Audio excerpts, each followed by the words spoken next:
apa yang menjadi cita-cita dari Gusmen, yaitu pesantren memiliki BUMPES, badan usaha. Bentuknya koperasi. Gus, badan hukumnya koperasi, CV, atau PT? Punya CV? Pesantren punya CV? Koperasi? Ada SKT, surat keterangan terdaftar, dan perizinan-perizinan yang lainnya. Itu baru dinamakan badan hukum usaha. Kalau cuma sebutan koperasi tapi tidak ada akte notarisnya, tidak pernah rapat anggota tahunan, tidak pernah bikin laporan, itu belum dinamakan koperasi, hanya sebutannya koperasi. Mengeluarkan faktur pajak, nanti kita bantu pasarkan ke hotel-hotel. Ini manfaatnya Bapak Ibu. Karena begini, di kamar-kamar Bapak Ibu kan ada sabun Bu ya, pasti ada sabun hotel itu. Mereka itu memerlukan sabun IP dan perizinan yang lengkap, tidak punya badan hukum yang lengkap. Wassalam, insya Allah pasarannya cuma untuk santri.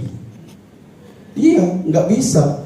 Sementara kalau santri, kita bicara santri sekarang kita kasih produk, ya mohon maaf, sabun yang nggak bermerek, misalnya tidak brand, mereka kadang enggan bawa sabun dari rumah masing-masing. Beli, ayo bikin CV, ayo bikin PT, ayo bikin koperasi, mau yang konvensional kah, mau yang syariah, silahkan. Tahun 2021 angkatan pertama. Jadi kami penerima inkubasi juga. Saya pribadi punya CV, punya PT, punya koperasi, dan bergerak bidangnya itu banyak, nggak 1, 2, 3 itu aja. Timur, ibu kota negara, IKN. Nah, di sana Pak, di Balikpapan, pemerintahnya itu setiap tahun seluruh jamaah haji dikasih hadiah rompi,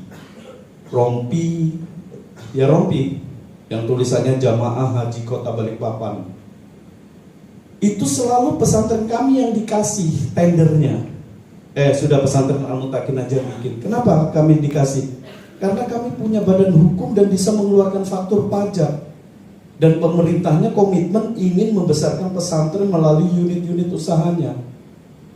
Jadi apapun yang diminta oleh teman-teman dari pemerintahan, pesantren kami sanggup mengadakan. Istilah sekjen, usahanya apa? Palu gada. Apa lu mau, gua ada. Nah, seperti itu Bapak Ibu Nyai. Jangan sampai nanti ketika ngajukan izin mau mendirikan usaha, KBLI-nya cuma 1 unit usahanya, laundry. Jangan, di perizinan itu bikin sebanyak mungkin. Nanti bisa ditampilkan company profil perusahaan saya ya, itu. Ada 100 KBLI yang kita tampilkan. Jadi didirikan tanggal 30 Mei di Jakarta. Tujuannya ya tadi perpanjangan tangan dari Kementerian Agama untuk membantu mendampingi teman-teman penerima inkubasi bisnis dalam bidang usaha, baik itu nanti pemasarannya, packaging produknya, ataupun pelaporan keuangannya. Nanti kita akan banyak diskusi. Saya tidak akan terlalu panjang lebar memaparkan, nanti kita hanya banyak diskusi. Apa sih kesulitan-kesulitan Bapak Ibu untuk membentuk badan hukum usaha? Nanti saya paparkan permasalahan-permasalahan yang ada. Kemudian ini Bapak Ibu, VEPI sudah legalitasnya lengkap. Jadi VEPI ini Forum Ekonomi Pesantren Indonesia bukan organisasi perkumpulan yang sekedar kumpul abal-abal tanpa izin. Ada izinnya, ada akte notarisnya, ada SK Menkumhamnya, ada domisilinya, izin Kesbangpol dan lain sebagainya, ada semua. Kemudian program kerja kami jangka pendek yaitu mendorong dan memfasilitasi percepatan pembentukan badan hukum usaha pesantren penerima inkubasi bisnis dalam bentuk CV, PT, koperasi syariah dan lain-lain. Kemudian melaksanakan pelatihan perpajakan, melaksanakan pelatihan pelaporan keuangan, monitoring dan evaluasi terhadap unit usaha pesantren yang rugi. Karena namanya bisnis itu Bapak Ibu Nyai tidak selalu untung. Jadi Bapak Ibu Nyai ngajukan misalnya 500 juta, Ternyata yang dibantu 200 juta. Jangan fokus kepada 200 jutanya saja, sudah sejalan-jalannya 200 juta, jangan. Harus termotivasi bagaimana permohonan yang 500 juta ini terpenuhi. Ya 300 jutanya modal dari pesantren, modal dari yayasan, modal dari pengurus pesantren atau modal dari kiainya. Kasih pemahaman kiai. Karena memang kita tidak memungkiri kendala di pesantren itu biasanya ini Bapak Ibu. Kendala yang ada masih rendahnya pemahaman akan pentingnya dan manfaat dari badan hukum usaha, serta belum terpisahnya harta kekayaan pengasuh pesantren dan unit bisnis. Ada uang masuk dari negara untuk bantuan inkubasi bisnis masuk ke rekening yayasan. Teman-teman sudah di diklat, sudah ikut bimtek, mau bikin laundry, kelihatan sama Pak Yai ada uang 300 juta masuk. Lagi bangun asrama ini, bikin asrama 200 jutanya, 100 jutanya untuk laundry. Berani Bapak Ibu Nyai bantah? Nggak berani. Titah Pak Yai ini kalah titahnya presiden. Kalau presiden bilang A, ke bawah masih bisa jadi Z. Tapi kalau Pak Yai sudah bilang ayo bikin asrama, ya sudah, ikut. Tapi bukan berarti Bapak Ibu Nyai tidak boleh memberikan masukan. Bapak Ibu Nyai sudah dikasih ilmu, diklat, bimtek, dan petunjuk teknis penggunaan dana tersebut. Kasih pengertian Pak Yai, ini uang negara yang peruntukannya untuk ini. Karena nanti ada laporan pertanggungjawaban dan ada monitoring serta ada nanti kita mengalami yang namanya di inspeksi. Ada inspektorat yang akan turut mengaudit. Pesantren saya sampai dengan tahun kemarin masih didatangi inspektorat Bapak Ibu. Sudah 3 tahun berjalan, mau jalan ke tahun keempat, masih didatangi, masih diminta mana kwitansi waktu belanja laundry dulu, betul enggak? Terus mana barangnya, dicocokkan. Oh iya, ini. Sehingga klop pengeluarannya ini pas. Kalau sampai jadi temuan, akan jadi catatan. Oh itu Pak, sudah jadi asrama Fatimah 2 lokal. Wah, wassalam Pak. Itu akan dikejar itu untuk disuruh mengembalikan. Terus bagaimana? Asrama ini kan penting. Jalankan bisnisnya Bapak Ibu Nyai. Ketika sudah untung, untungnya itulah yang dibuat bangun asrama. Jangan modalnya. Jadi dikatakan bisnis itu berhasil Bapak Ibu Nyai ketika bisa sustainable, bisa keberlanjutan.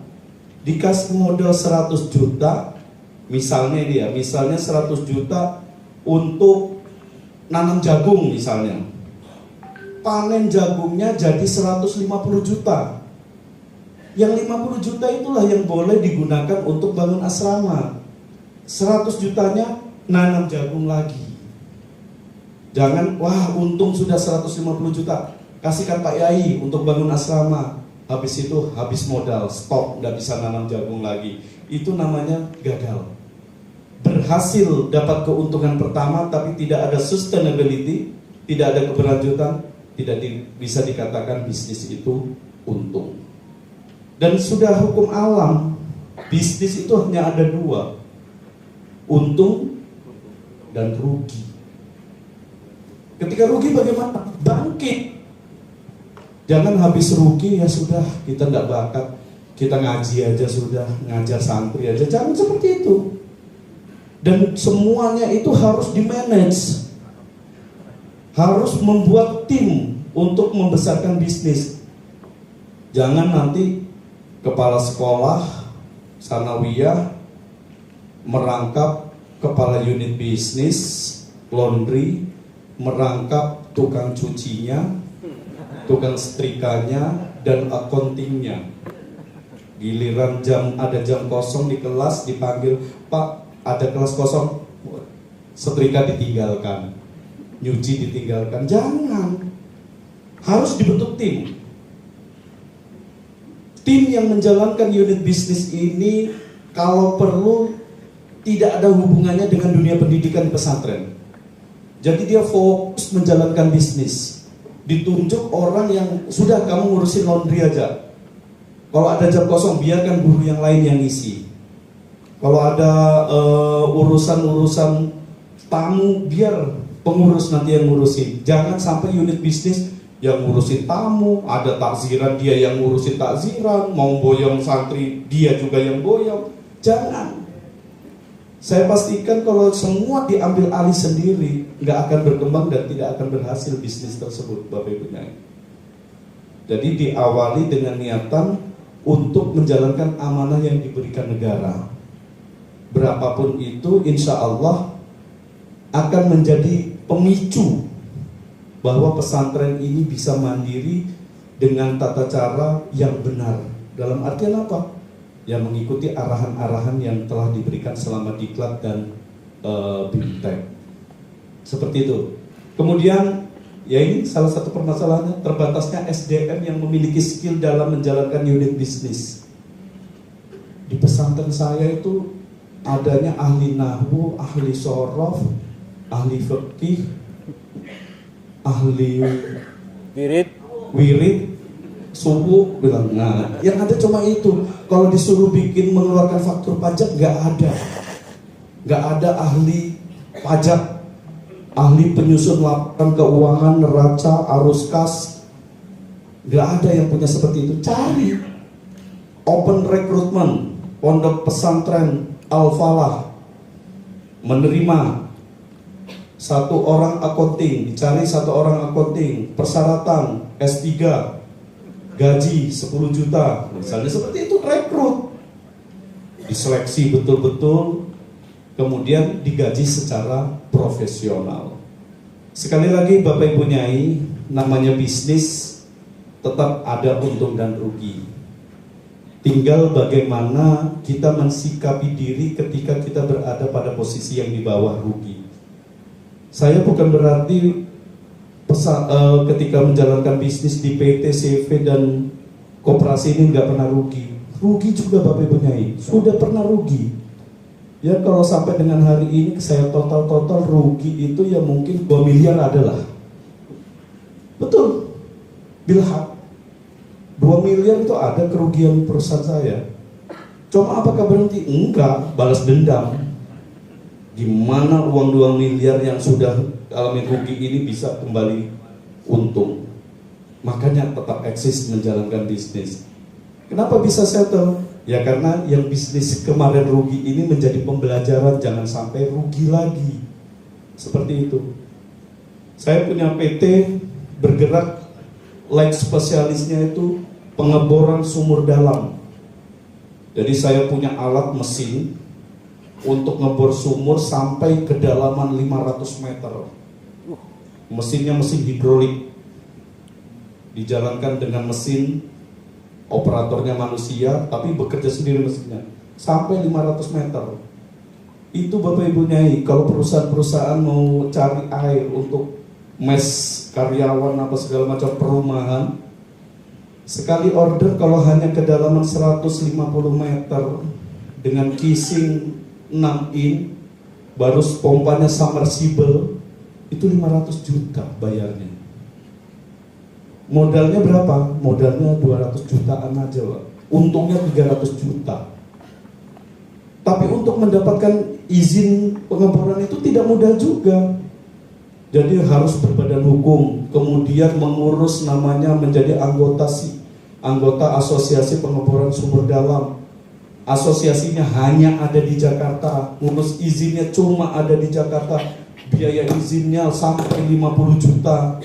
Untuk izinnya aja tuh Bapak Ibu ya, 50 juta, kemudian harus punya mesinnya, nanti diinspeksi mesinnya, izinnya hanya 3 tahun. Kalau 3 tahun udah dapat proyek, ya habis uang 100 juta. Ini pengorbanan ketika ingin maju. Makanya nanti kami, nanti Sekjen akan menjelaskan bagaimana membuat badan hukum usaha. Saya ini cocoknya PT, CV, atau koperasi. Nanti Sekjen akan menjelaskan berapa sih biayanya. Nanti juga akan dijelaskan oleh Sekjen. Kami hanya memfasilitasi. Sekjen ini sudah ada 400-an yang dibantu untuk menguruskan. Cuma menyerahkan KTP, pertama nama CV-nya, jangan satu kalau bisa, karena nama CV-nya akan didaftarkan ke Menkumham. Nanti CV-nya PT Berkah Mandiri Nusantara. Oh ternyata Berkah Mandiri Nusantara sudah pernah ada yang pakai, sudah terpakai, harus punya nama cadangan. KTP pengurusnya, komisaris, direktur dan seterusnya. Kemudian nanti bisa urusan dengan notaris, seminggu jadi. Kalau sekjen yang ngurus seminggu jadi, CV-nya nanti alamat notarisnya di Jakarta, dikirim ke daerah Bapak Ibu Nyai. Nanti akan dijelaskan. Siap. Semangat Bapak Ibu Nyai. Semangat. Mau cair loh, ini harus semangat. Kalau nggak semangat nanti didengar tim ahli, belum waktunya ini dicairkan ini. Usaha retail, coba angkat tangan retail, minimarket. Paling banyak ya retail ya. Laundry.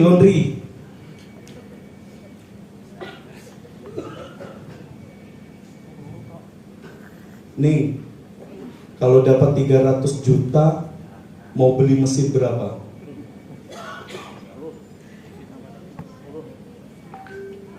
Ajuinnya 100 juta, dapatnya 50 juta nanti.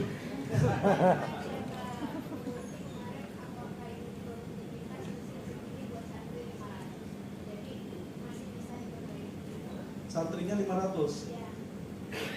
Santri 500 ngajukan 100 juta, mestinya 5 miliar ngajukannya itu.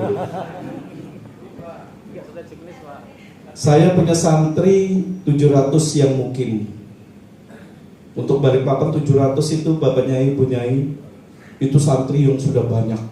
Luar Pulau Jawa itu 700 itu sangat banyak sudah. Jangan dibayangkan dibandingkan dengan Sunan Derajat yang 18.000, Lirboyo, jangan. Itu Bapak Ibu Nyai, 700 orang santri kan kami wajibkan, wajib laundry. Jadi tidak boleh tidak laundry. Kita masukkan kepada syariah bulanannya. Karena permasalahan kita sama, pastilah, saya yakin sama itu. Pesantren manapun selalu menerima komplain dari wali santri. Apa ini pesantren kok banyak pencurinya? Kenapa? Baju anak saya sering hilang. Betul kan Bapak Nyai? Celananya hilang, sendalnya hilang. Padahal saya kumpulkan itu pengurus-pengurus, ambilin baju-baju yang dibawa jemuran, kumpulkan, baru saya foto. Saya fotoin, saya kirim ke wali santri. Ini nah bajunya Bapak, bajunya anak-anak Bapak Ibu. Bukan hilang, dijemur, jatuh, nggak diambil. Betul kan? Sama, nggak hilang, ada barangnya. Cuma kalau sudah jatuh, kotor, nggak mau diambil. Tapi kalau dicucikan, ini baju siapa? Datangan itu satu-satu itu, kalau sudah bersih. Nah, solusinya akhirnya saya pikir ini harus kita adakan laundry dan kita wajibkan. Sudah hilang komplainan. Nggak ada lagi wali santri bilang baju anak saya hilang. Paling banter ketuker, punyanya si A dikasihkan ke si B. Paling banter cuma itu. Dan masih bisa ketemu yang seperti itu. Nah, dari 700 santri itu Bapak Ibu Nyai, setiap hari laundry saya tuh harus mencuci minimal 350 kilo. Minimal setiap hari. Jadi nggak boleh perai di laundry. Kalau sampai libur sehari laundrynya, berarti besok harus nyuci sampai 700 kilo. Untung nggak? Jangan dibilang Bapak Ibu Nyai, kalau sudah kita punya konsumen, kita ini kan enak. Pemilik pesantren itu bikin aturan, pengumuman, santri diharamkan beli di luar pesantren. Selesai sudah masalah kan? Pasti belajarnya di dalam pesantren, apapun yang dijual pasti laku. Itu enaknya kita sudah punya pangsa pasar, santri wajib laundry. Mau bantah gimana? Oh nanti tidak berkah ilmunya Pak. Nah, itu sudah barokah. Berat. Kalau sudah kita memiliki pangsa pasar dan aturan serta doktrin agar santri ini taat kepada aturan, rasanya kok begitu naif kita tidak bisa menjalankan bisnis di pesantren. Yang penting dikelola secara profesional. Laundry itu ya Bapak Ibunya ini permasalahannya. Kalau kita bicara bisnis itu harus ada sifat tega. Biasanya tukang setrika, kami melibatkan masyarakat di luar semua, tidak ada pengurus pondok jadi yang ngurusin laundry. Semua tukang setrikanya orang luar, tukang cucinya orang luar. Itu biasanya dia bawa baju dari rumah juga. Tukang cucinya ini bawa baju kotor dari rumah, entah itu bajunya dia sendiri, baju anaknya, baju keluarganya, atau mungkin baju tetangganya. Nah ketika dia bawa itu jangan, sudahlah dia kan tukang setrika, tukang cuci, biar cuci sendiri, biar nyetrika sendiri gratis. Jangan. Tagih, timbang berapa kilo. Itu profesional. Karena kalau kita biarkan, kita ikhlaskan ya, lama-lama jadi Kementerian Agama, ikhlas beramal. Jadi jangan ketika bicara bisnis timbang, dicatat berapa kilo, 10 kilo, dibayar. Kalau toh nanti dibayar harganya separuh, itu kebijakan. Tapi jangan sampai kali gratis. Kalau kita gratiskan Bapak Ibu, bayangkan kalau itu bukan baju dia atau baju suaminya atau baju anaknya. Kalau yang dibawa baju tetangga terus dia nagih ke tetangganya untuk bayar ke dia. Kalau masuk ke pesantren nggak masalah. Kalau masuk ke kantong pribadi, disitulah letak perlu adanya namanya manajemen. Kita urus bisnis ini betul-betul. Saya yakinlah Bapak Ibu Nyai nanti ketika punya laundry, apalagi diwajibkan, nggak ada ceritanya rugi. Saya belum dapat laporan yang bisnisnya laundry dan dijalankan dan beli mesin betulan loh ya. Beli mesin betulan tidak kerjasama dengan pihak yang punya laundry, belum ada ceritanya rugi. Apalagi nanti dikasih resep sama sekjen. Sekjen ini bisa bikin sabunnya. Jadi sabunnya nggak perlu beli, bikin juga sabunnya. Itu jauh lebih menguntungkan. Jadi profit di pesantren kami untuk laundry bersih di luar LPG-nya, di luar listriknya, di luar gaji dan maintenance segala macam. Itu keuntungan bersih rata-rata 30 juta Bapak Ibu. Dengan santri 700. 30 juta. Jadi sekarang sudah tidak pernah minta bikin proposal untuk bangun asrama.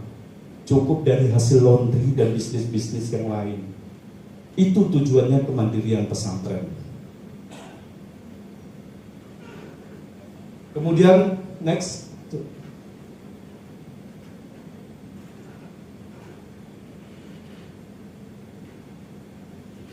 Ini hal-hal yang berhubungan dengan VP nanti Bapak Ibu bisa buka di websitenya VP ya. Aktivitas-aktivitas kami, bagaimana mengurus perizinan segala macam, pelayanan apa saja yang didapatkan nanti bisa dijelaskan. Nah, ini kami kasih contoh yang sudah kami bantu untuk memasarkan. Ini ada pesantren Al-Ma'mun Batu Karut, Garut, Jawa Barat. Dia punya produk kopi, produksinya 1 kintal per bulan. Kopi Robusta, Arabica Natural, Arabica Full West, Arabica Wine. Nah coba ada wine-nya juga nah. Arabica Honey. Ini kami bantu memasarkan bagaimana produk ini bisa dikenal di luar pesantren. Tapi syaratnya apa? Harus punya badan hukum Bapak Ibu. Kalau tidak punya badan hukum, usaha misalnya mau dimasukkan ke Hypermart. Hypermart ngelihat, wah nggak bisa kita jualkan. Supermarket nggak bisa kita pasarkan ini Pak, karena perizinannya nggak jelas, badan hukumnya nggak jelas. Bahkan sekarang ini sudah kita bantu uruskan LPPOM dan sampai sertifikat halalnya bisa kita uruskan nanti. Nurul Anwar, Garut, Jawa Barat, merek kopi Sakana, ini kemasannya, produksi per bulan 1 kintal. Kemudian Miftahul Huda, Laul Anwar, Tambak Jaya, Lampung. Ada yang dari Lampung? Tahu pesantren ini Pak? Kenal pesantrennya, alamatnya Pak? Nah, ya ini cariin nanti Pak. Kalau Bapak punya kopi, kerjasama dengan dia juga Pak. Bisa nanti kita bantu pemasarannya. Bahkan Bapak Ibunya ya, ketika kita bicara bisnis, ingin ekspansi keluar, ingin mengembangkan bisnis ini sampai luar, bahkan luar negeri, itu harus terpenuhi kualitas, kuantitas, dan kontinuitas. Kualitasnya harus baik, jumlahnya, kuantitasnya harus banyak, dan kontinuitas setiap diminta ada barangnya. Jangan jadi broker Bapak Ibu. Oh kami punya produknya, dikirim 1 bulan sangkupnya berapa? 1 ton. Oke, MOU, tanda tangan kontrak 1 tahun kita beli setiap bulan 1 ton. Bulan pertama ada barangnya. Bulan kedua ditagih, mana barangnya? Nanti masih kami kumpulkan. Oh ternyata broker. Jangan seperti itu. Harus mengukur kemampuan diri sehingga buyer, pembeli ini percaya dengan kuantitas dan kontinuitas yang kita miliki. Kalau itu tidak terpenuhi, bisnis akan berputar di pesantren itu saja. Gak akan bisa berkembang keluar. Saya tanya yang usaha retail atau apa, retail ini minimarket, koperasi ya. Ada nggak Bapak Ibu Nyai santrinya yang sekali belanja itu 1 juta? Ada? Wah, saya nggak bayangkan kalau santri sekali belanja 1 juta itu yang dibeli apa itu. Tapi mungkin nggak kalau koperasinya dibikin seprofesional mungkin, dibuka untuk umum, masyarakat umum boleh belanja, apalagi bekerja sama dengan instansi lembaga, mungkin nggak ada orang belanja sekali belanja 1 juta? Sangat mungkin Bapak Ibu. Apalagi di situ yang dijual skincare, ya kan, beras, punya kebutuhan-kebutuhan rumah tangga, kosmetik segala macam dijual di situ. Mungkin bukan hanya 1 juta. Belum lagi ketika Bapak Ibunya bekerja sama, memiliki badan hukum bersama, bekerja sama dengan instansi-instansi. Tidak usah jauh-jauh lah, Kementerian Agama Bapak Ibunya. Kementerian Agama ini kan orang-orang yang berumah tangga, memiliki suami, istri, anak, yang setiap harinya perlu makan. Bilang sama kepala Kemenak, Pak, mulai bulan depan, coba karyawan-karyawannya itu disuruh belanja ke koperasi kami. Kewalahan Bapak Ibu. Boleh utang nggak? Oh boleh. Nanti kita keluarkan faktur pajaknya, kita berikan invoice-nya. Harganya beda ini kalau sudah utang ini, karena uang terendam. Misalnya seperti itu. Ya silakan. Pasti akan jauh lebih berkembang dibandingkan kalau kita hanya berpikir pangsa pasar adalah santri. Belum lagi konveksi. Misalnya punya usaha konveksi, bekerja sama dengan Kementerian Agama. Setiap tahun tanggal 3 Januari Kementerian Agama ini selalu melaksanakan Hari Amal Bakti Kementerian Agama ulang tahun. Biasanya ada jalan sehat. Kan seperti itu biasanya, umum sudah itu. Pesertanya 1000 jalan sehat, memerlukan kaos. Kaosnya Pak, beli di tempat saya aja, saya yang ngadakan. Pasti Kementerian Agama mau, dengan syarat bisa mengeluarkan faktur pajak. Karena Kementerian Agama belanjanya harus dipertanggungjawabkan pajaknya. Jadi jual aja nama Gusmen. Kata Gusmen, segala pengadaan barang yang ada di Kemenak ini diprioritaskan melibatkan pesantren. Mengadakan acara seperti ini, workshop, seminar, kitnya, bloknotnya, tasnya, name tag yang Bapak Ibu pakai. Ini kan gampang Bapak Ibu ya, bikin name tag itu gampang kan Bapak Ibu. Nah, tanya teman-teman asistensi, berapa sih bikin name tag ini? Coba Bapak Ibu Nyai perkirakan sendiri. Talinya, modal bikin talinya anggaplah 1000, gak sampai itu 1000. Plastiknya kali 1 gelombang 160, ada 5 gelombang. Ya kalau ngantongin untung 10 juta bisa Bapak Ibu Nyai. Begitu mudahnya. Kalau kita berbicara yang di depan-depan kita aja. Kementerian Agama mau rapat, perlu snack box sama makannya. Bapak Ibu punya catering, cateringnya berbadan hukum, ajukan ke Kemenak, Bapak Ibu yang menyediakan makannya. Jadi bisnis itu berputar tidak hanya di lingkungan santri dan santri saja, harus ekspansi keluar pondok pesantren. Seperti itu Bapak Ibu Nyai.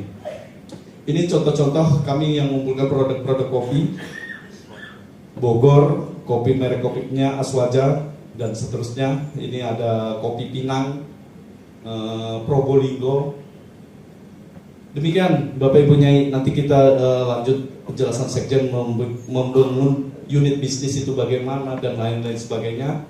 Ini kontak person kami, saya ketua umum sekjen dan ada tim ahli kami di Litbang, Mas Ardana Pragota.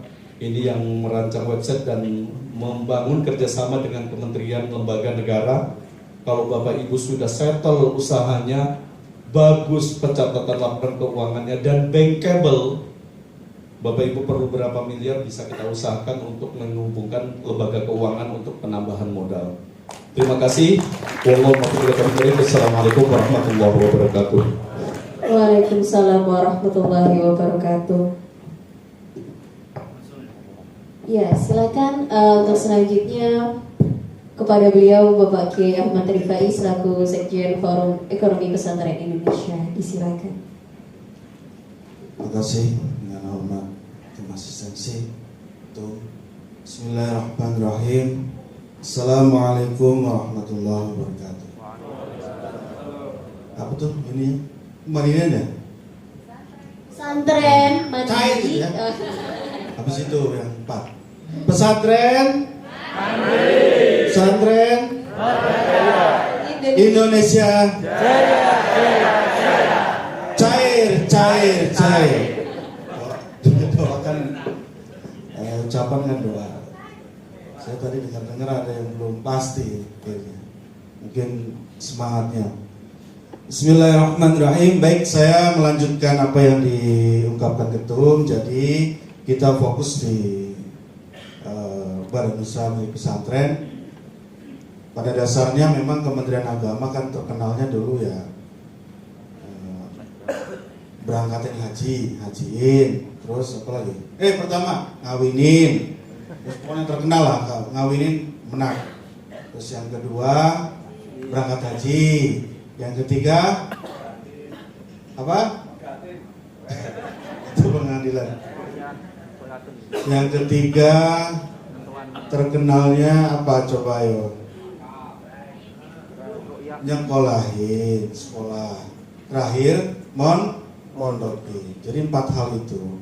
Kemudian Gusman membuat terobosan baru bahwa setelah lahirnya Undang-Undang 18/2019 bahwa pesantren ada fungsi pemberdayaan, maka pesantren harus didorong daya ekonominya supaya menjadi kekuatan baru ekonomi Indonesia.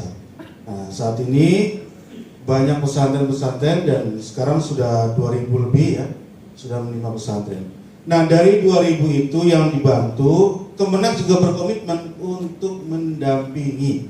Kan biasanya harus dibantu selesai. Enggak, harus didampingi sampai usahanya goal, lancar. Minimal break even point-nya udah dapat lah. Terus minimal tujuan kemandirinya udah dapat. Dari situ dibentuklah Forum Ekonomi Pesantren. Sekilasnya begitu. Nah, dari tahun 2022 sampai 2023 kita sudah membuat sekitar 490 badan usaha milik pesantren. Caranya gampang. Bapak Ibu cukup kirim KTP, NPWP. Maka dalam 1 minggu Bapak Ibu punya CB atau PT. Hanya 1 minggu. Biasanya kan 1 bulan, setengah bulan, tidak. Kemarin kita komunikasi dengan beberapa notaris. Saya ingin cepat, saya ingin 1 minggu saja selesai. Jadi teman-teman pesantren di sini ada yang punya CB,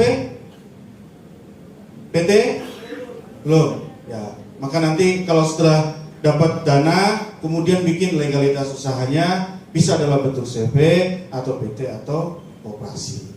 Nanti syarat-syaratnya cuman kirim KTP komisarisnya, NPWP komisarisnya, biasanya kiainya, udah langganan saya tuh. Jadi kiainya komisaris dah. Terus direkturnya siapa? Kalau enggak satu atap biasanya manajemennya. Kalau enggak punyainya, gusnya. Kalau enggak gusnya, santri senior yang akan ditarik menjadi keluarga dalam. Nah, biasanya gitu. Kalau santri senior yang ini boyong ini, kalau ini ditarik, biasanya dijadiin manajer. Jadi kalau dia boyong bisa dirubah gampang, ya kan? Jadi di akta notaris itu biasanya pinter tuh kiai itu. Pertama komisarisnya kiainya, terus direkturnya punyainya, aman udah. Selesai. Mustahik kelas. Wah, mustahik kelas mah kepala bidang. Pinternya. Ya emang harusnya begitu, karena kalau dirombak lagi, uang lagi, dana lagi, biaya lagi. Sumpama di dalam notaris ada perubahan manajerial. Umpama manajernya nikah, tadinya mondok di mana? Di Bondowoso, ya kan? Terus kemudian punya jodoh orang Aceh, dia pindah ke Aceh, maka harus dirombak lagi biaya lagi. Maka lebih mudahnya taruh orang-orang yang dinotaris sampai ila yaumil kiamah di pondok. Ya berarti mau nggak mau berarti kiai dan punyai dan bosnya. Ya bosnya juga kadang-kadang. Nah, terus kemudian bahwa forum ekonomi pesantren ini adalah mendampingi 3 hal setidaknya. Pertama ini badan usaha. Ini nanti kita dampingi sampai pesantren Baqi dan Bunyai terbit akta notaris, SK Menkumham, nomor induk bidang, dan sertifikat KBLI serta NPWP. Jadi sudah langsung go, bisa dibuat apa aja. Jadi nanti kalau ini saya di mana nih? Di Gresik ini, di Gresik. Saya buat untuk pesantrennya di Gresik. CV Petong Syariah Berkah. Terus ini NIB-nya banyak. Saya bilang, Ustadz kamu meskipun usahanya belum ada, buatlah yang banyak. Tuh, tolong ke bawah. Nah ini, nah perdagangan eceran, minimarket, terus industri kerupuk. Padahal dia belum punya, tapi kan namanya cita-cita ya kan. Kali aja Allah, udah niat nih. Terus kemudian ada modal baru dari Kementerian Nakertrans, ya kan, menakan udah Nakertrans, kemudian bikin kerupuk. Ada lagi industri barang dan plastik, pengemasan, kedai makan, bawah banyak. Jadi kalau bisa nanti ketika buat CV bidang usahanya diperbanyak 100 aja nggak apa-apa, tidak masalah. Jadi ketika nanti ada industri atau Kementerian Agama yang menginginkan kerjasama, atau kementerian lain atau dunia usaha lain menginginkan kerjasama, kita sudah ada bidangnya. Ustadz, saya ingin kerjasama bikin formasi, tapi jangan atas nama pesantren dengan ini ya, atas nama CV atau BT. Oh, pakai CV saya aja. Emang ada NIB-nya? Ada. Coba dibaca. Nah, ini kan aktivitas agen perjalanan wisata, terus pertanian padi, dan sampai berapa ini? Ada 20, 30-an punya Ustadz ini. Sampai banyak. Mantap. Mantap ya. Jadi kalau mau usaha apa aja, Palu gak ada. Kalau gua mau, gua ada. Ya kan? Gitu. Jadi simpelnya begitu. Kemudian yang selanjutnya adalah melayani dalam berbagai hal. Kita buka di nanti alamat notarisnya di Jakarta supaya lebih munafik kan. Jadi alamatnya di mana Ustadz? Di Jakarta. Jadi produk notaris itu berlaku seluruh Indonesia. Produk notaris ya. Tapi kalau produk PPAT berlaku hanya sekitar wilayahnya. Kalau pejabat pembuat akta tanah kan Bogor aja. Kalau produk notaris bisa berlaku seluruhnya. Jadi meskipun kantornya di Jakarta, pesantrennya ada di Jawa Timur, itu kita bisa buat. Kita buat, kemudian kirim KTP, KK, terus kirim KTP, PWP, seminggu kita langsung paketin CNG. Udah selesai, langsung pulang. Dan bisa pesantren Al-Imdad itu bisa sampai dibantu oleh BI menggunakan minimarket atas nama CV. Sekarang dibantu 1 miliar. nanti biayanya ya ada, notaris kok. Oh. Makanya nanti dibaca di juknis itu ada tuh. Keterangan soal legalitas di juknis ada. Oh, 5 juta berarti. 5 juta. Tapi kalau ada, makanya kadang-kadang gini ya, biayanya gimana? Ya biayanya sama notaris saja lah. Saya cuma mendampingi sampai bikin pembuatan dokumen-dokumen saja. Nanti urusannya sama notaris. Sama bikin perizinan PIRT, perizinan HAL dan lain-lain. Kemudian di alamat di Jakarta, dan ini website kami. Kita punya tiga isi di dalam website ini, yaitu pertama tentang panduan usaha, nanti tinggal masuk aja. Terus yang kedua izin ke bawah, layanan pendampingan, jadi isinya ada banyak, legalitas usaha, usaha pangan, bikin resep, perizinan klinik itu kita Kiai ada tanah 200 meter, terus pingin usaha klinik dari nol ya, dari nol, atau ada usaha klinik, kita siapkan dokternya, kita siapkan alatnya, kita siapkan sistemnya, tinggal berobat aja santrinya.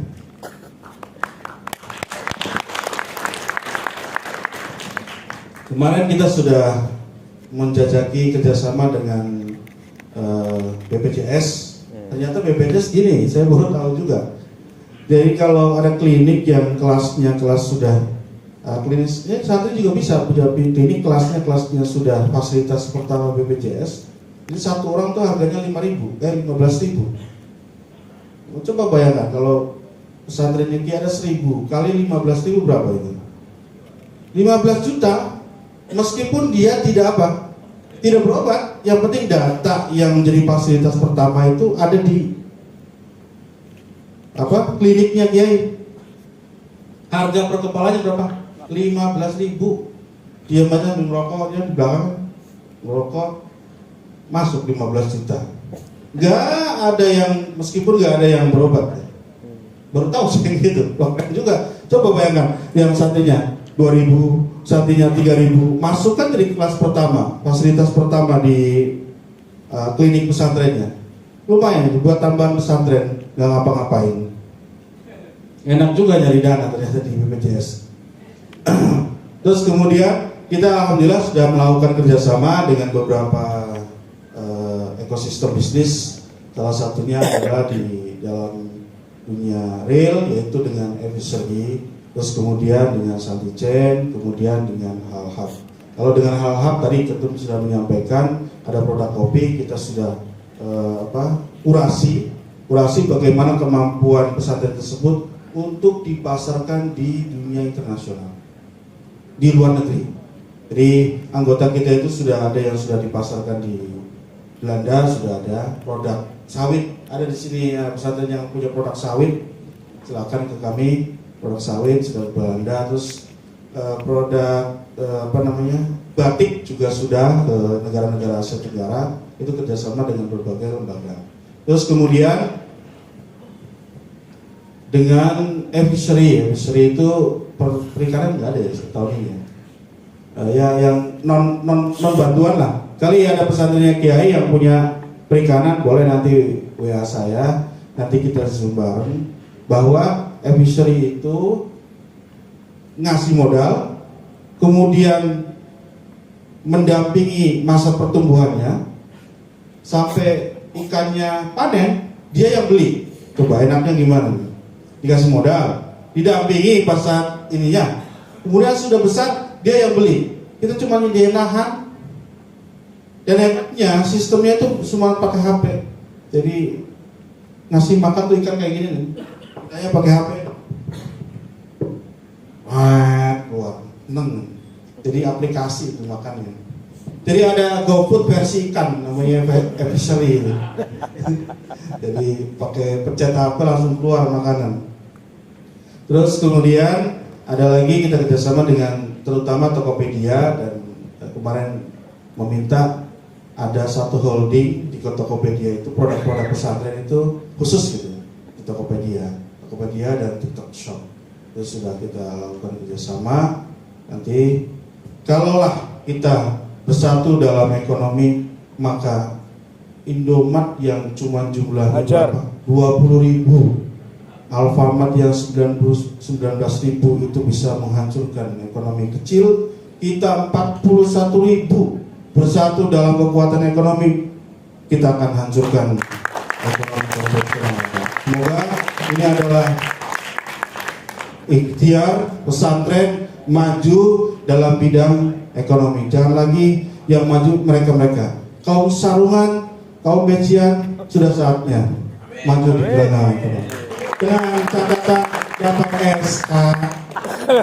Belum dapat SK ya? Belum. Saya cerita pengalaman ya. Pengalaman 2001 kami sama ketum ya, awalnya udah ada SK-nya, berangkat riang gembira. Ini kan datang belum ada SK. Ya, moga-moga ketidakpastian ini memunculkan harapan baru. Apa? Kalau udah ada SK, udah ada angka kan lemes. Kalau belum ada angka, nah itu ketidakpastian itu. Bisa jadi besar, ya kan? Bisa jadi kecil, semoga besar. Amin.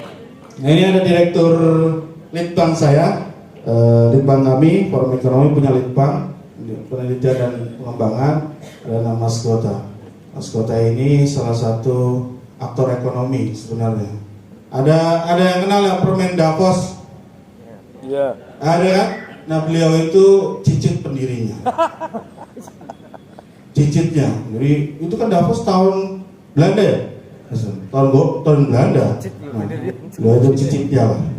Jadi nggak jauh-jauh di lingkungan bisnis juga. Terima kasih dari saya. Wallahul muwaffiq ila aqwamit thoriq. Wassalamualaikum warahmatullahi wabarakatuh.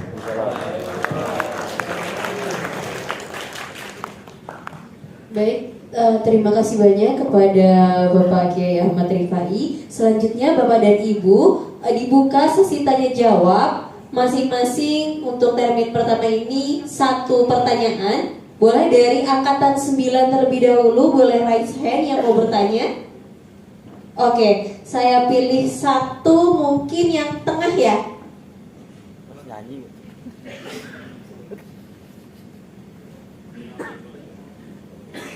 Ya, silahkan Bapak. Assalamualaikum warahmatullahi wabarakatuh. Saya Muhammad Rofi, angkatan 9 dari Garut. Kebetulan bisnis saya retail. Pernah bikin PT. Cocoknya untuk retail PT, CP atau PD gitu. Di sini dulu pernah ada dari NU PCNU Garut pernah buka pelatihan untuk membuat PT dari kerjasama dari Kemenparekraf gitu. Terus setiap email hampir 4 bulan sekali, kalau nggak salah 3 bulan sekali, triwulan selalu dikirimi email dari pajak, suruh bikin laporan. Nah, suka ribet gitu cara lapornya gimana, pembukuan laporan pajaknya gitu. Terima kasih. Assalamualaikum warahmatullahi wabarakatuh. Izin mau langsung dijawab Pak Kiai? Langsung aja Oke, jawab. silahkan. Kalau ditanya cocoknya retail ini PT, CV atau koperasi, tergantung kebutuhan. Jadi begini, kalau PT itu keuntungannya nanti dalam bentuk pembagian saham dividen. Direkturnya dapat, komisaris dapat. Kalau di situ ada wakil direktur, ada direktur utama, direktur dan semuanya itu dapat nanti. Tapi apakah PT ini milik pesantren? Kalau secara hukum formil, misalnya pesantren mau menggugat, saya minta bagian, saham Anda tidak ada. Jadi kalau mau bentuk PT, kalau bisa libatkan pesantrennya. Seperti yang disampaikan Sekjen tadi, bahwa direkturnya kalau bisa kiainya, atau komisarisnya kiainya, direkturnya bunyai, yang kira-kira nggak mungkin boyong. Pak Yai sang bunyai kan nggak mungkin boyong dari pesantrennya. Nambah, paling nambah. Paling nambah, cabang lain, cabang A, pesantrennya yang cabang ya. Terus kalau CV ini bisa persorangan. Kalau koperasi ini memiliki anggota, harus ada rapat anggota tahunan. Repotnya dari ketiga ini, kalau kita tidak punya satu orang yang accounting ahli pajak, repotnya ya urusan pajak tadi.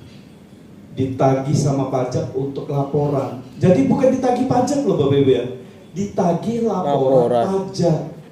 Karena kalau dalam 1 tahun tidak ada transaksi, ya nggak perlu bayar pajak. Tapi wajib lapor pajak. Seperti itu. Itu resiko ketika kita memiliki badan hukum usaha. Kalau UMKM di bawah 4,8 miliar, pajak badannya itu 1 tahun cuma 0,5%. Tapi kalau tidak ada transaksi, ya nggak perlu bayar pajak, tapi tetap wajib pajak. Kalau sampai tidak wajib pajak, tidak lapor pajak, nanti ada denda. Dendanya itu kalau nggak salah 500.000. Dan itu berlaku sampai nanti pemilik usaha, pemilik PT CV ini melaporkan. Kalau 3 tahun tidak lapor, nanti 3 tahun itu akan berjalan terus ditagih. Sehingga tahun keempat kita masih belum bisa mengeluarkan faktur pajak. Nah, kalau mau yang sederhana-sederhana, nggak terlalu ribet, menurut saya CV aja sudah cukup. Yang penting KBLI-nya tadi itu yang ditampilkan, macam-macam jenisnya, usahanya apa itu dilengkapi. Pokoknya sampai 100 bidang pun tidak masalah. Yang bisnis yang belum kita jalani, belum ada pun kita cantumkan aja di situ. Siapa tahu di pertengah jalanan nanti ada bisnis yang bisa kita jalankan. Seperti itu ya. Rekrut, seperti yang saya sampaikan, rekrut ahli pajak. Jangan yang biasa ngurusin nahu sorof disuruh ngurusin pajak, ribet nanti Pak. Ya, karena bagaimanapun kalau mau berhasil urusan dunia ya semuanya kan dengan ilmu. Semuanya pokoknya ilmunya ya masing-masing. Yang ngurusin santri, kesantrian ya pakai ilmunya santri, ngurusin bisnis ya pakai ilmunya bisnis. Ngurusin pajak ya serahkan kepada ahli yang paham di bidang pajak. Karena pajak itu tidak sekedar transaksi potong 11% jadi, tidak. Nanti kalau di akhir tahun ada neraca, membuat neraca, apa itu neraca, sudah makanan apa, pokoknya nggak usah pusing lah kita. Ya kita berprinsip ala latanalul ilma illa bisittatin saumbika an-nadua bibayani dzukain wa hirsin wastibarin wa bulghatin wa irsyadul ustadi. Petunjuk gurunya siapa? Ahli accounting ya harus cari guru yang ahli accounting. Jangan tanya pajak sama guru nahu, nggak nyambung nanti Bapak ya. Jadi tetap semangat bikin badan hukum dan laporan pajak serahkan kepada ahli pajak. Rekrut santri kan ada sekolahnya Bapak Ibu. Sekolahnya udah perlu bertahun-tahun. Ada privat kursus lah, semacam kursus. Itu setiap periodik pajak membuka kelas itu. Yang penting cari informasinya, nanti belajar pajak, dan kalau dia punya latar belakang keuangan, insya Allah tidak susah untuk mengikuti kelas pajak. Pasti bisa, seperti itu. Santri senior bisa itu dilibatkan. Terima kasih. Baik. Selanjutnya kita akan juga mendengarkan sedikit materi dari Bapak Ardana Pragota terkait website dari Forum Ekonomi Pesantren Indonesia ini. Baik, kepada beliau kami silakan. Terima kasih. Assalamualaikum warahmatullahi wabarakatuh. Pak Nyai, Gus Ning. Maaf ini terlambat banget karena tadi jalan di sini kan saya juga mengerjakan Fasiankes, punyanya Kemenkes, fasilitas pelayanan kesehatan. Proses bagaimana caranya Fasiankes itu di daerah juga bisa naik kelas lah. Nah di sini saya ngomongin BUMPES, Badan Usaha Milik Pesantren. Sementara ada juga kerjaan lain itu ngurusin BUMDes, Badan Usaha Milik Desa. Yang saya nggak urus cuman BUMN Pak. Jadi saya mending ngurusin yang seperti yang level mikro tapi dampaknya langsung ke masyarakat. Dan kemarin di FEPI kemarin sempat ada riset kecil-kecilan sih. Kenapa orang Indonesia, tantangan utama orang Indonesia bikin usaha? Kira-kira apa Bapak Ibu tantangan utamanya? Tuh, pasti modal. Kalau pengusaha pasti ngomongnya modal, pasar, barang gitu. Tapi ternyata masalahnya bukan di ketiga hal itu. Ini klise, tapi masalahnya ini klise tapi sangat krusial, yakni pengetahuan. Misalnya gini, Bapak Ibu nanti malam tidur, tiba-tiba dapat hikmah, dapat resepnya KFC, resepnya Colonel Sanders gitu kan, resep rahasia ayam gorengnya Colonel Sanders gitu, dapat tiba-tiba, wah, iya resepnya ayam gorengnya KFC itu seperti ini. Bapak Ibu besok pagi jual di terserah di kondisi warung yang seperti apa lah, jual terus pasti enak kan. Bapak, ayam goreng KFC sudah sangat terkenal. Dia mendefinisikan ayam goreng tepung itu seperti apa. Pasti terkenal, pasti viral. Terus habis itu rame, mau kondisi warungnya kayak gimana itu ngantri di pinggir jalan sampai trotoar segala macam. Apakah itu solusinya modal? Bukan. Apakah itu solusinya pasar? Bukan. Apakah itu solusinya kemudian barangnya? Bukan. Tapi sebenarnya solusinya adalah pengetahuan yang terkait produk.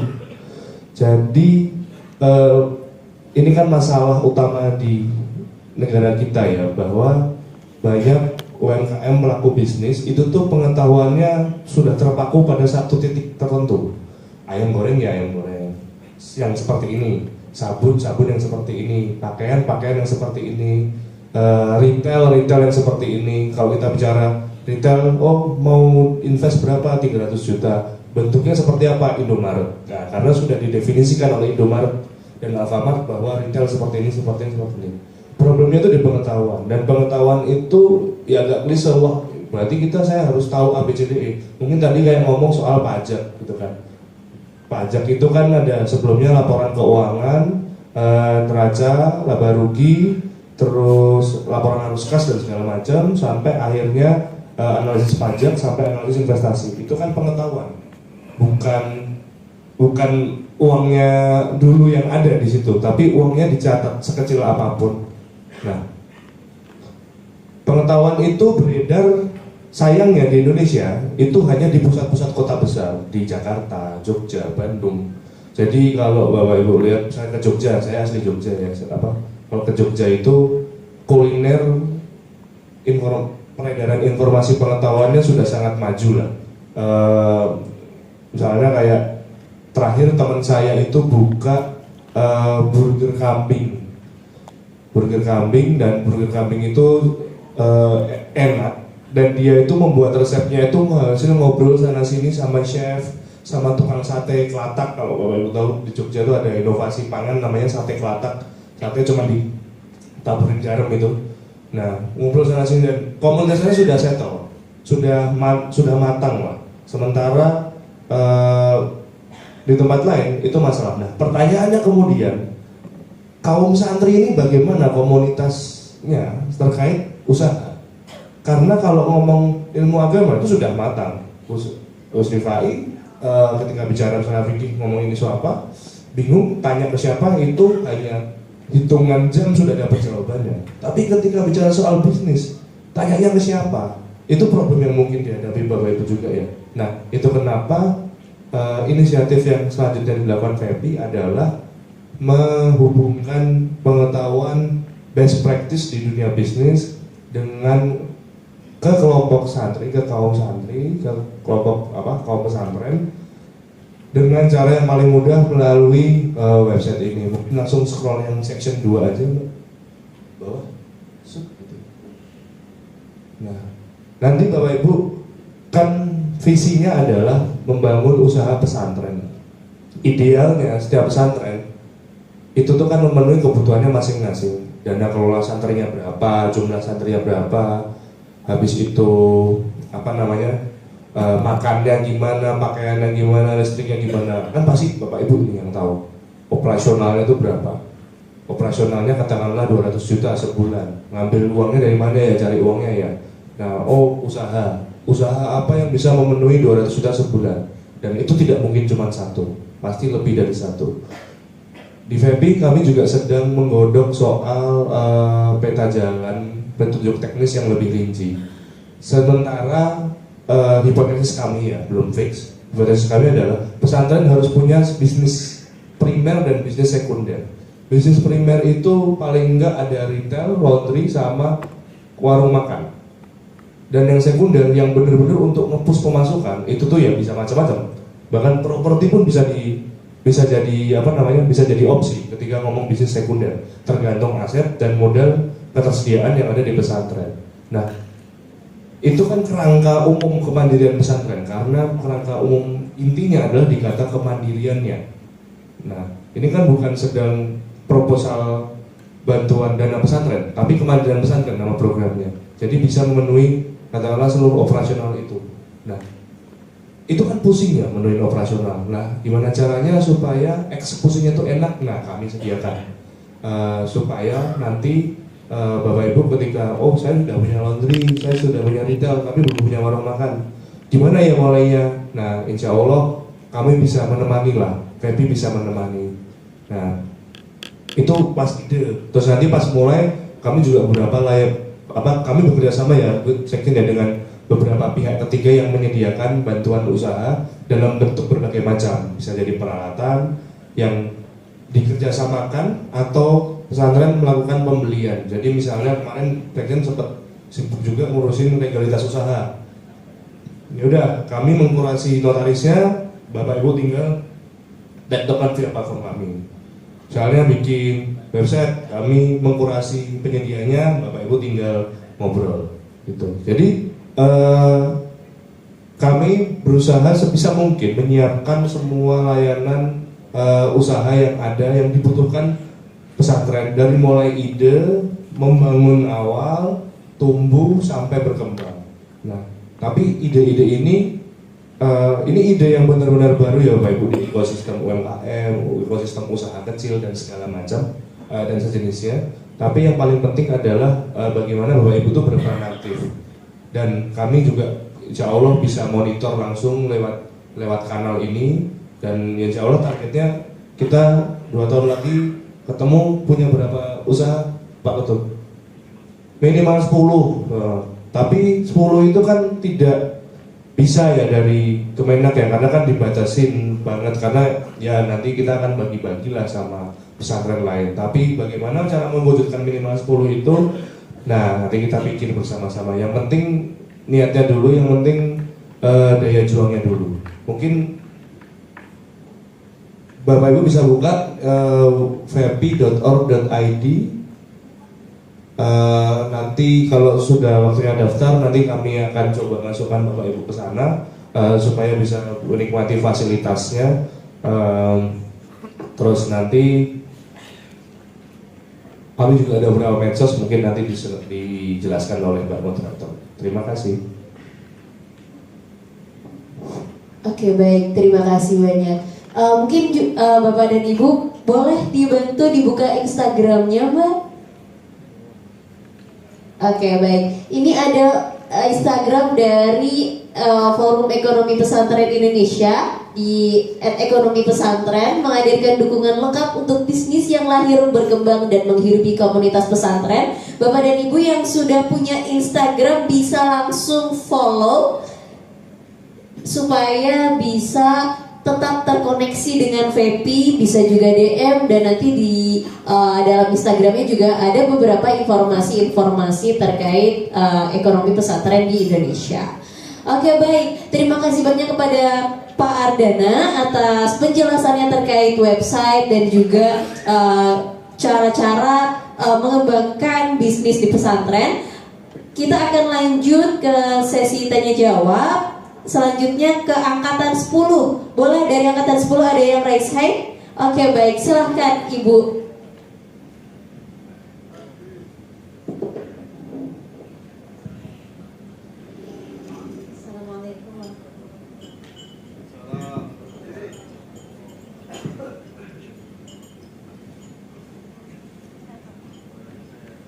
Kami dari Jawa Timur, Pondok Pesantren Al-Zaitun Hidayah, Mojokerto.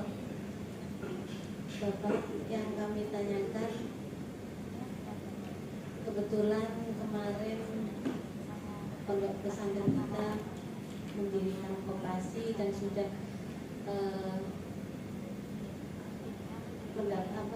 ada izin hukumnya. Yang saya tanyakan yang pertama, apakah badan hukum itu bisa menaungi beberapa istilahnya operasi PT dan CV itu dalam satu badan hukum? Itu satu masalahnya. Kemudian yang kedua, kebetulan ada koperasi juga, yang mana di situ koperasi itu koperasi konsumen. Terus apakah di konsumen itu bisa juga minimal itu masuk ke izin koperasi tersebut? Karena kebetulan pengajuan yang di sini adalah minimal apakah bisa masuk di izin koperasi konsumen tersebut. Kemarin izin konsumen itu karena di pondok ada usaha untuk produksi minuman secang yang sudah masuk di opop Jatim dan juga snack stick bawang itu. Terima kasih. Assalamualaikum warahmatullahi wabarakatuh. Bantu jawab. Koperasinya ininya mohon izin ada NIP-nya. Ya itulah sudah. Jadi koperasinya sudah tinggal go saja. Udah ada akta notaris, udah ada SK Menkumham, terus sudah ada NIB kan. Sudah berarti cukup. Iya, nanti tinggal dilihat di NIB-nya itu isinya apa aja. Anu saja. Jadi NIB-nya apa aja isinya, apakah di situ ada minimarket, ada di situ minuman kemasan itu tadi secang itu, terus apa lagi. Jadi usaha-usaha apa yang masuk di NIB itu. Pada intinya koperasi yang sudah berbadan usaha. Iya, ditambahin NIB-nya saja. Tidak perlu dirubah akta notarisnya. Nah kan sistemnya kan nanti punya sistem. Yang penting minta akun dari notarisnya. Itu dikunci sama notaris. Minta akun sama notarisnya. Kalau di kami itu dikasih akunnya. Nanti ke depan kalau mau ditambahin. Cuma nanti harus dikomunikasikan dengan notarisnya. Tidak perlu perubahan personalia. Itu kan perubahan bidang usaha saja tinggal dimasukin. Kan nanti kan ada sistem OSS. Sistem itu yang melihat bahwa NIB mana yang mau ditambahin. Seperti coba izin ditampilkan OSS. Minuman secang tulisnya. Secang ya? Minuman lah ya, minuman. Minuman secang minuman wedang. Oh yang cair. Wah, cair duluan. Saya lihat di sini. Itu coba di informasi.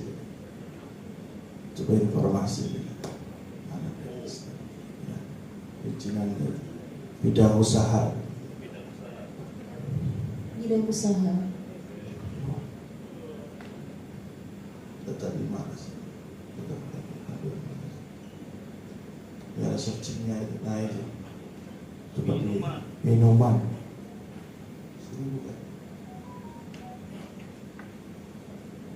Kan, bukan di sini. Balik lagi ke Belanda. Terus saja OSS terus minuman gitu, di luar aja di Google.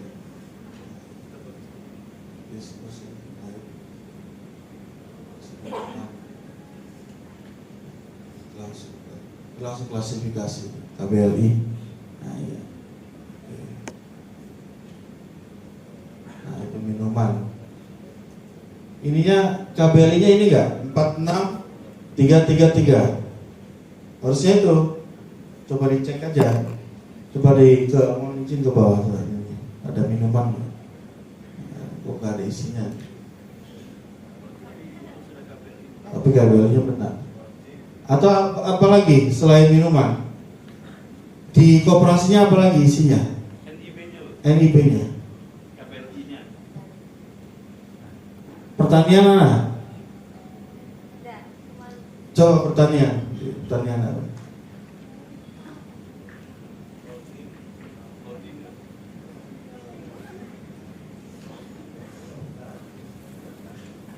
Mana ini?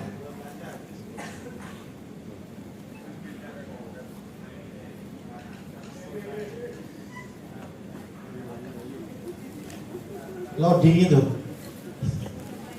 Ya, coba layar kecil. Nah, coba minimal. Apa pertanian? Pertanian. Nah, pertanian tuh. Pertanian apa? Kan ada pertanian padi. Padi juga macamnya ada penggilingan. Nah, ini yang besar nih. Kelihatan saya bisa duduk berarti. Pertanian kategorinya. Terus dibuka aja. Pertaniannya ternol tapi pertanian tanaman 01 turunannya coba dibuka. Yang 5 pertanian tanaman semusim Bapak. Makanya langsung lebih simpelnya tulis pertanian umpama padi pertanian tadi. Coba dibuka pertanian. Bapak pertanyaannya usah ya, jangan bisa. Pertanyaannya apa? Cabai, bawang, padi. Iya, enggak di NIB notarisnya apa? Oh belum ada, belum masuk. Ya nanti kalau ada usahanya, pikiran bikin usaha itu tinggal dimasukin saja. Begitu juga yang lain. Makanya inilah pentingnya membuat badan usaha di awal-awal. Jadi di awal-awal harus lebih banyak sekali, itu lebih baik. Ketum itu punya PT Primarta itu KBL-nya berapa tuh? 100 beliau. Coba sudah bisa dibuka. Ini coba sampai ke bawah. Nah ini coba KBLI-nya aja Primarta. Nah ini itu 1 sampai terus ke bawah. Oh 16, 11, 12, 49, 48, 55. Wah apa aja coba mau bisnis apa coba? Sampai 100. Sampai apa? Perdagangan apa itu? Alat olahraga sama yang ada coba ya kan? Perdagangan besar perhiasan dan jam. Padahal pesantren saya nggak punya pabrik jam, tapi saya bisa punya usaha besar perhiasan dan jam. Nggak punya tambang emas juga. Tapi kita masukkan aja, karena perizinan OSS ini mau izinnya 1, mau izinnya 100, 200 sama-sama 0 rupiah. Nggak bayar Pak, ini izin. Cuma nanti ketika kita bicara misalnya perdagangan besar alat olahraga, nanti alat olahraganya apa? Misalnya pengadaan bola basket, apakah pengadaan bola basket ini perlu izin khusus lagi? Kalau ada izin khususnya itu yang diurus lagi. Misalnya pengadaan makanan, apakah makanan ini perlu ada izin lagi? Oh, misalnya harus ada sertifikat halal, maka yang diurus cuma sertifikat halalnya aja. Seperti itu. Ini namanya KBLI, Pak. Coba turun. Naik di atas. Terus di atas. Nah, stop misalnya. Perdagangan besar telur dan hasil olahan telur. Misal, saya tidak punya peternakan ayam ini, Pak, tapi saya bisa pengadaan telur atau hasil olahan telur. Olahan telur ini apa ini biasa cilok gitu ya, roti telur, roti gulung itu kan pakai itu. Ini bisa, ada izinnya sudah. Kalau sudah mau jalan tinggal jalankan. Makanya koperasinya punya ini, NIB-nya yang diperbaiki, yang diperbanyak.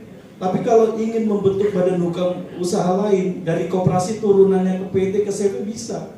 Sidogiri yang begitu besarnya itu lahirnya pertama apa izinnya? Koperasi kan, koperasi. Dari koperasi punya beberapa PT dan punya beberapa CV. Termasuk air santri itu kan tidak berada di bawah koperasi tapi berada di bawah PT. Tapi PT-nya lahir dari koperasi, seperti itu. Jadi perizinannya aja punya NIB-nya yang buka OSS itu, tapi berhubungan dengan notaris nanti. Biasanya akunnya dipegang notaris. Daftar emailnya segala macam itu di notaris itu. Oke, baik. Baik, terima kasih banyak Pak Kiai atas jawabannya. Selanjutnya boleh dari angkatan 11. Angkatan 11 ada yang mau raise hand dan angkat tangan. Oke, baik. Jika tidak ada dilanjutkan di angkatan 12. Angkatan 12 boleh Bapak yang ada di depan. Angkatan 11 Bapak. Oke, siap. Baiklah, terima kasih. Dalam hal ini kami ada 3 poin pertanyaan di mana tadi sudah dipaparkan, tapi mohon dijelaskan sekali lagi. Jadi satu, berapa biayanya? Kalau tadi katanya hanya memfasilitasi itu, tapi kira-kira itu habis berapa? Gitu. Terus yang kedua, apa risikonya jika sudah ada izin? Dijelaskan lagi supaya sangat paham. Tiga, apa kewajiban bila sudah ada izin itu tadi? Terima kasih.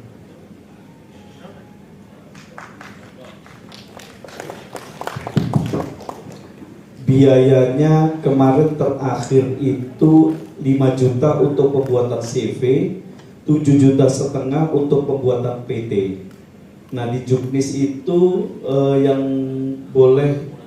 dianjurkan untuk menggunakan bantuan inkubasi membuat badan hukum itu ada di Juknis itu 5 juta kalau nggak salah, maksimal ya seperti itu 5 juta. Nah itu nanti kalau misalnya Bapak Ibu Nyai mau difasilitasi VEPI akan menghubungkan kepada notaris. Silahkan pembayarannya kepada notaris, bukan kepada VEPI.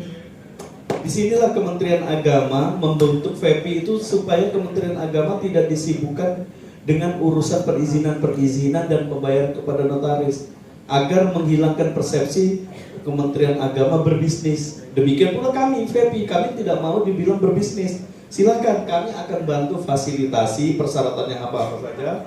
Tinggal buka websitenya VEPI, nanti mau daftar namanya apa, kita komunikasikan, kita sambungkan dengan notaris yang sudah menjadi rekan VEPI. Ada beberapa notaris, silakan bayarnya ke notaris, tapi gambarnya seperti itu. Antara 5 juta untuk CV dan 7,5 juta untuk PT. Itu lengkap nanti Pak, dapat NIB-nya, akta notarisnya, dapat SK Menkumham, NPWP. Tinggal nanti Bapak sebutkan aja perizinannya apa aja, KBLI-nya ini. Kode 46530, 46325, 46319. Itu Bapak bisa, semua Bapak Ibu Nyai bisa loh ya, ngelihat sendiri, buka di OSS. Apa aja sih perizinan di OSS ini? Ribuan. Pokoknya kalau ngeliatin ya capek lah itu. Tinggal dicatatin aja kodenya. Nggak usah dicatatin misalnya perdagangan besar hasil pertanian. Nggak usah dicatatin kodenya aja 41012. Kemudian apa saja kewajibannya? Kewajiban ketika memiliki badan hukum usaha dan sudah mendapatkan SKT, surat keterangan terdaftar dari kantor pajak, maka kewajibannya cuma satu, lapor pajak. Kalau ada transaksi, bayar pajak dan dilaporkan juga. Jadi tidak berhenti kepada kita sudah punya CV, punya PT, tapi tidak ada laporan ke pajak, maka stagnan nanti. Kita tidak bisa mengeluarkan faktur pajak. Karena faktur pajak itu akan berhubungan dengan laporan pajak yang kita lakukan setiap tahunnya. Ada namanya pajak badan, seperti itu. Sudah Pak Yaya? Ya, terima kasih. Saya tambahin ya, jadi nanti siapkan saja nama usaha satu. Nama usahanya apa? Terus alamat usahanya apa? Email usahanya apa? Terus bidang usahanya apa aja?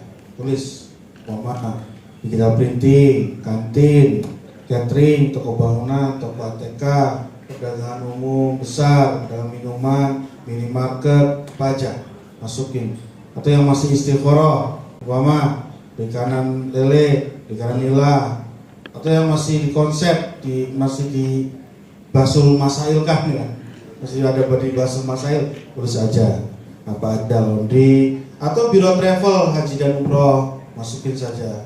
Suatu ketika kan kita kan pasalnya nggak lepas dari itu, ziarah wali songo dan ziarah ke wali Arab. Terus kemudian Wali Arab. wali Arab, wali Arab.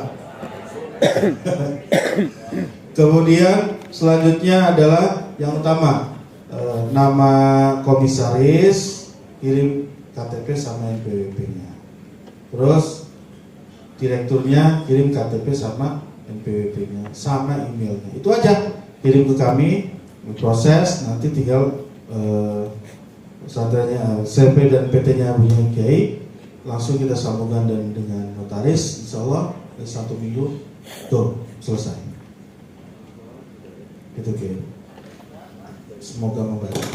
Nanti OSS dibuka aja. OSS sampai kemarin saya lihat ada perjudian ya. Coba dibuka. Saya aneh loh, OSS Indonesia.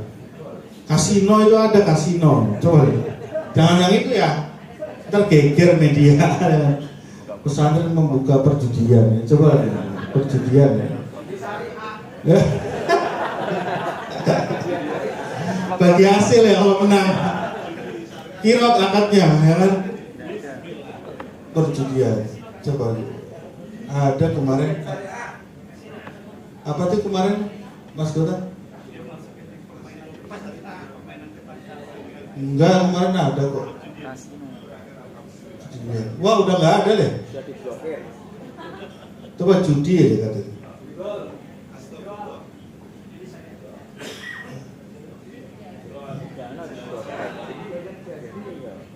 Enggak, kemarin ada apa?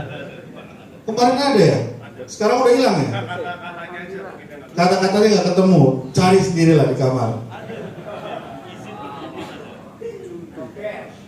Oke. Makanya hati-hati para pimpin nanti heboh pesantren. Izin peredaran miras itu ada.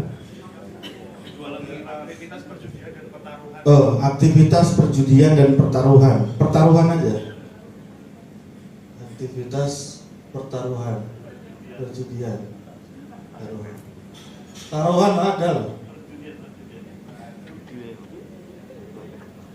Ada di 2020 apa? 2022. Coba diklik ya. Klik aja.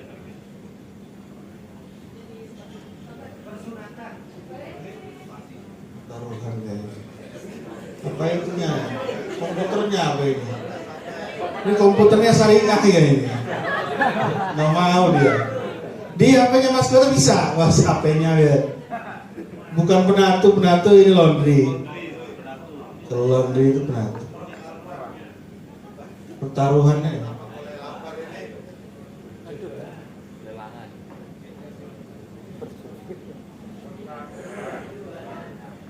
Ya syukur lah, nggak ada lah di HP-nya. Kayaknya di blok gitu. KBL-nya nomornya berapa?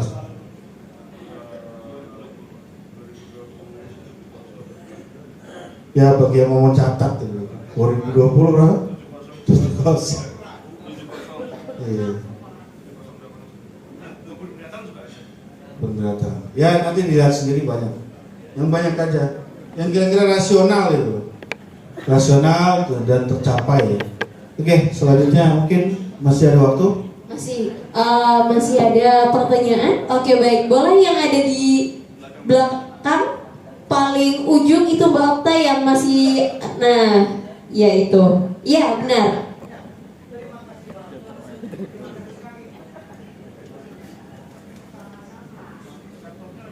Silakan Bapak.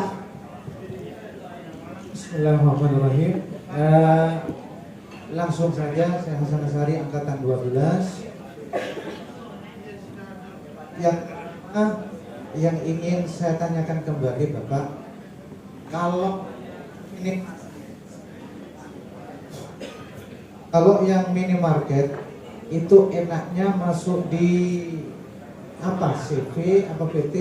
Ini kebetulan Bapak, saya sedang buka di vp.or.id. Kemudian saya klik daftar di sini bentuk badan usaha yang ada PT, CV, UD, dan usaha informal. Kemudian untuk yang minimarket yang akan kita rancang ini masuk ke mana? Itu yang pertama. Yang nomor 2, Bapak tadi menganjurkan ya sudahlah, usaha apa saja baik yang mau dirancang itu semuanya makan. Saya Bapak, apakah harus sama namanya? Suatu contoh, ini yang sedang kita garap itu namanya Enhamat sebagai manifestasi dari Nurul Halimat, pondok saya. Kemudian kebetulan di situ juga ada kafenya. Saya buka kafe kecil-kecilan. apakah kafe itu juga dimasukkan ke situ dengan nama yang sama atau justru kasih nama yang lain. Dan kita juga sudah buat MOU dengan alumni yang dia itu punya produk keripik. Nanti saya akan tarik dia itu juga dimasukkan di badan usaha saya.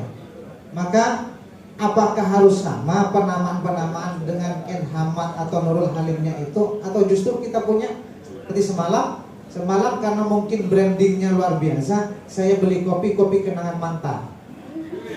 Ada di situ, saya semalam beli, dan brandingnya itu luar biasa sehingga bisa mempengaruhi harga. Lah, apakah nama itu harus sama? Demikian, terima kasih. Oke, baik, langsung silakan Bapak. Kalau saya menyarankan retail atau usaha-usaha yang lain, kalau saya bilang bagi pemula ya, bagi pemula yang baru mau belajar berbisnis, agar tidak ribet, ngurusnya CV saja. CV, jadi mau usahanya konveksi ya CV, mau usahanya retail CV, mau usahanya laundry CV, nggak masalah. Nanti di NIB-nya itulah baru diisi jenis-jenis bidang usaha, KBLI-nya itu kualifikasi baku jenis usaha, KBLI itu ya, jenis usaha perizinannya. Nah, untuk brandingnya Enhamat dan Cafe Enhamat, sebenarnya begini, kita ini harus bisa membangun branding di mana orang melihat dari jauh aja itu sudah tahu, oh ini Enhamat. Jadi corporate identity itu sangat penting. Bapak Ibu ya, jarak 100-200 meter ada cahaya garis merah, biru, kuning memanjang, terang, jarak 200 meter. Bapak Ibu pasti sudah tahu Indomaret. Betul nggak?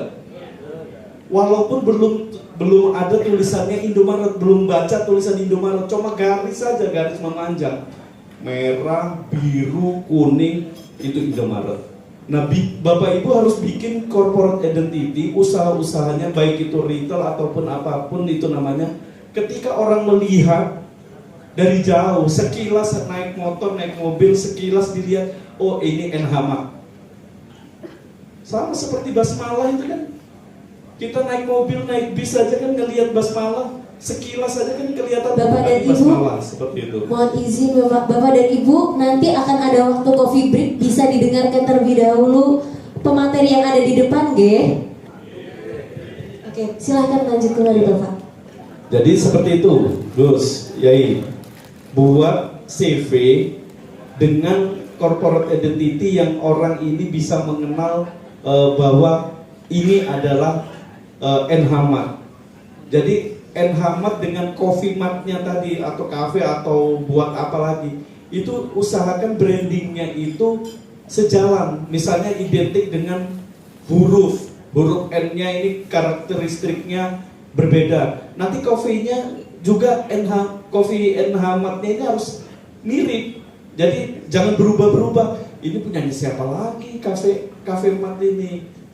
Agar tertanam di santri, wali santri atau masyarakat umum bahwa ini adalah brandingnya Enhamat. Kalau perlu nanti biasanya kalau sudah memiliki badan hukum usaha, CV atau PT dan seterusnya sudah ada namanya dan terdaftar di Menkumham, itu udah bisa diduplikasi lagi. Makanya nama itu misalnya Enhamat didaftarkan, kalau sudah ada yang pakai di Indonesia ini, maka harus menggunakan nama yang lain. Nah, saya sarankan bagi yang belum memiliki badan hukum usaha, segera bikin badan hukum usaha, karena tidak menutup kemungkinan dari Sabang sampai Merauke ada keinginan kita membuat nama, ternyata nama itu sudah dipakai oleh orang lain. Dan itu bisa ditelusuri Bapak Ibu. Buka di layanan perizinan apa itu ya? Bukan yang yayasan itu, Haki ya, Haki di hak atas kekayaan intelektual. Di situ nanti ada badan hukum usaha, bisa pesan nama pribadi, tidak melalui notaris.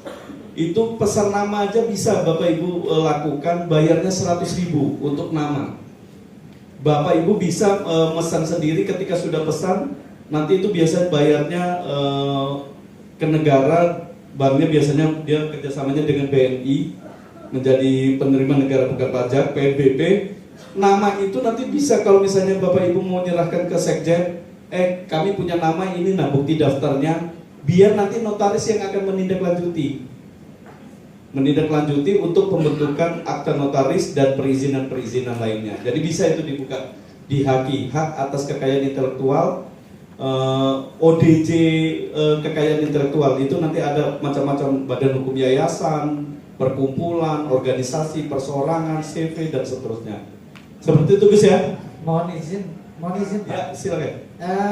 Jadi yang di sini ini yang kami kan masuk di VEPI ini, websitenya VEPI, bentuk badan usaha, kemudian di sini saya langsung persekutuan atau CV ini. Iya, jadi yang di WebApp ya Pak ya. Kalau itu nanti yang maksudnya kalau Bapak mau bikin CV ya apa persekutuan komanditer itu.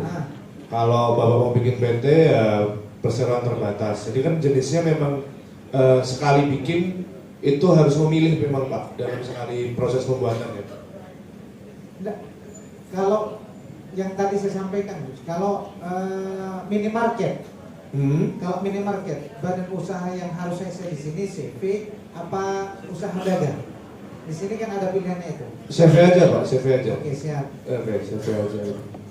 Tambahin ini ya, hak kekayaan intelektual ya. Coba buka websitenya DJIP. DJIP coba. DJIP. Ayo. Enggak, ayo loading ayo. Nah, itu buka. Buka. Terus kita buka Indomaret coba. Umpama. Itu, nah, coba tulis di kata kunci itu. Indomaret.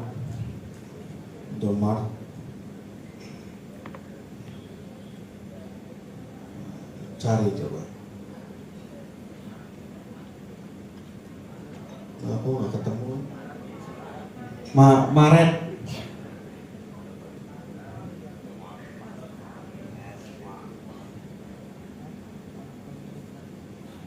Di merek, judulnya di merek. Mana merek? Jadi buka, nanti di merek. Kata kunci merek.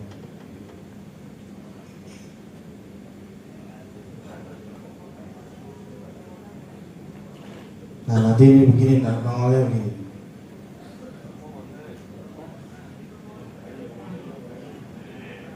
Indomaret gambar, terus berakhir kode kelas, Indomaret Fest, Indomaret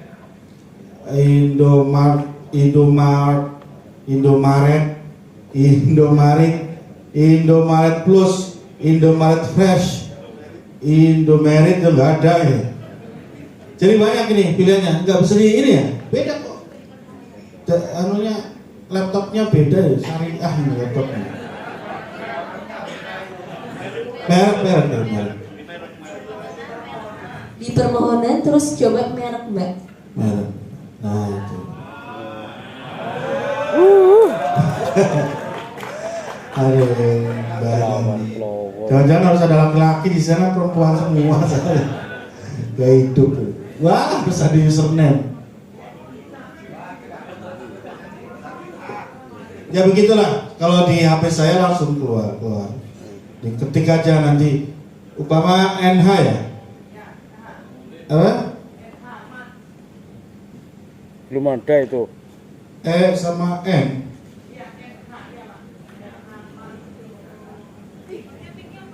Udah ada nih NH Mart. Gambarnya yang merah. Tanggal pengumuman tahun 2022 sudah didaftarkan oleh orang NH Mart. Apa Kiai daftarannya ini? Ini sudah ada nih.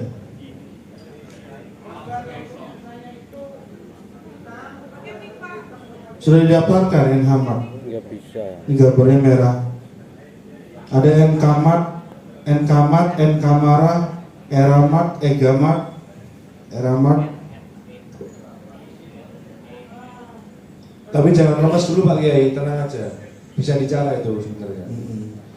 Karena proses pendaftaran merek haki itu memang siapa duluan. Ya, duluan. Jatuhnya itu siapa duluan, bukan siapa yang paling berhak. Karena susah banget kalau membuat nama yang sangat otentik, sangat kreatif itu memang sulit.